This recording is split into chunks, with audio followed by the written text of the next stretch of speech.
They shoved me into the garage, not metaphorically, literally. A mattress on the cement floor, boxes stacked around me like walls, the smell of oil and rust clinging to my lungs. Why? Because my brother's girlfriend got pregnant. And suddenly, my room, my space, my sanctuary was hers. My family looked me in the eye and said, "She needs it more than you. Be understanding." Understanding. That word tasted like poison. I used to believe love meant sacrifice. I gave them my weekends fixing leaky pipes, my paychecks when the bills piled, my silence when arguments broke out. I thought loyalty earned loyalty. But that night, when I dragged my pillow into the garage, I realized something. In this family, I wasn't blood. I was leverage. A body to move, a wallet to drain, a scapegoat when needed. The betrayal came slowly, like water filling a glass. First, my mother's whispers, "She's family now, don't make this difficult." Then my father's glare when I hesitated, "Grow up, stop being selfish." Finally, my brother's smirk, arm wrapped around the girl who now slept in my bed. "You'll survive in the garage." That was the moment, the snap inside me. The quiet realization, if they could erase me so easily, then I could disappear on my own terms. And I did. But leaving wasn't the revenge. No. Walking away was just the setup. My revenge began with silence. No fights, no begging. I went cold, a ghost under their roof. Ate little, spoke less, made myself forgettable. Then, one morning before the sun rose, I vanished. No note, no forwarding address, just absence. And that absence became my weapon. I had prepared. Months before, I rerouted my paycheck into a private account, moved important documents into a safe deposit box, packed essentials in the trunk of my car. They never noticed. I had always been invisible to them anyway. When I disappeared, I knew what would happen. They'd assume I'd crawl back, desperate. Instead, I watched from the shadows as their world began to crack. My absence created pressure points. The bills, they used to lean on me to cover them. Without me, deadlines passed. Utilities shut off. Collection letters piled up.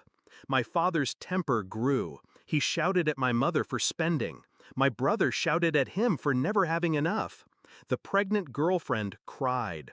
And the house, my childhood home, slowly rotted with tension. I made sure they felt the sting. The car insurance? I had canceled my contributions. Their policies lapsed. The internet account? In my name. I shut it down. The storage unit where half their furniture was kept? I emptied it before they realized the payments stopped. I wasn't cruel. I was precise. Every move a reminder of what they had taken from me. Then came the call. 3 months after I left, my mother's voice cracked through voicemail. "We can't do this without you. Please come home." I replayed it once, twice, smiled. Because for once, they said the truth out loud. They couldn't do it without me. I didn't rush back. I let them stew. Let the walls close in. My brother dropped shifts at work to juggle bills. The girlfriend complained about the garage being too cold now that the baby was coming. My parents fought louder, longer, until the neighbors whispered. Their perfect little plan to sacrifice me for the new addition was unraveling. And then, when I knew they were on the brink, I returned. It was evening when I walked through the door. The living room was dark, quiet, heavy with the smell of defeat. They looked at me like I was a ghost. My father's shoulders slumped. My mother's eyes watered.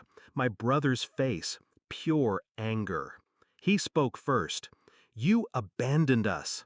I laughed, a sharp, cold sound. "No, you abandoned me the moment you put me in that garage." Silence, the kind that cuts. I didn't shout. I didn't beg for their understanding. I laid out the truth like a blade on the table.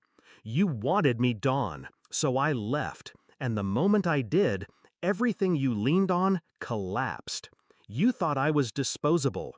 Now you know what happens when you dispose of the only person holding you up. My mother sobbed. My father looked away. My brother muttered curses, but his voice was hollow. The girlfriend, my replacement, clutched her stomach, eyes wide, realizing she was sharing a sinking ship. That was my victory. Not money, not shouting matches. It was watching them finally understand their own fragility. Because I didn't need to destroy them.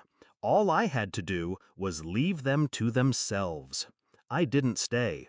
I didn't move back into the room that used to be mine. I wasn't interested in reclaiming scraps.